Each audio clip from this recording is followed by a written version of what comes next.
లేడి పిల్లలా వచ్చి మెడ ఎగరేస్తూ కోడి పిల్లలా చూస్తున్నావు. రంగడి కోసమా? అసలు వాడు రాలేదే. నీ మనసులో వాడు ఉన్నాడా లేడా అని కనిపెట్టడానికి మా అమ్మని అబద్ధం చెప్పమన్నాను. నువ్వు వచ్చిన ఊపును బట్టి, నీ చూపును బట్టి వాడింకా నీ మనసులో ఉన్నాడని తెలుస్తోంది. ఈ మొగుడొచ్చాడంటే ఒక్కసారైనా ఇలా ఎగురుకుంటూ వచ్చావా? రాలేదు. కానీ రంగా అనగానే చుంగున వచ్చావు. అవునా కాదా? అవును, వచ్చాను. అతని కోసమే వచ్చాను. ఓసిన చిన్ననాటి పెళ్ళామా? వాడి కోసం వచ్చానని ఎంత ధైర్యంగా చెబుతున్నావే? అవును, రంగడితో ఒక విషయం చెప్పాలనే వచ్చాను.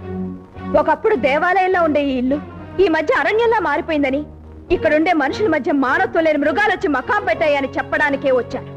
శ్మశానం లాంటి ఇక్కడికి వచ్చి పిశాచాల లాంటి వీళ్ళ చేత మాటలు పడొద్దని, ఇంకెప్పుడు ఇక్కడికి రావద్దని అతనితో చెప్పడానికే వచ్చాను.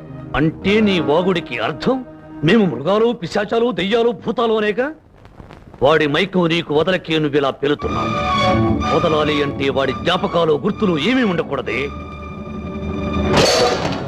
దీన్ని మా దొరల భాషలో బ్రేకింగ్ అంటారు. బోడి మీ తెలుగు భాషలో పగలగొట్టడం అంటారు.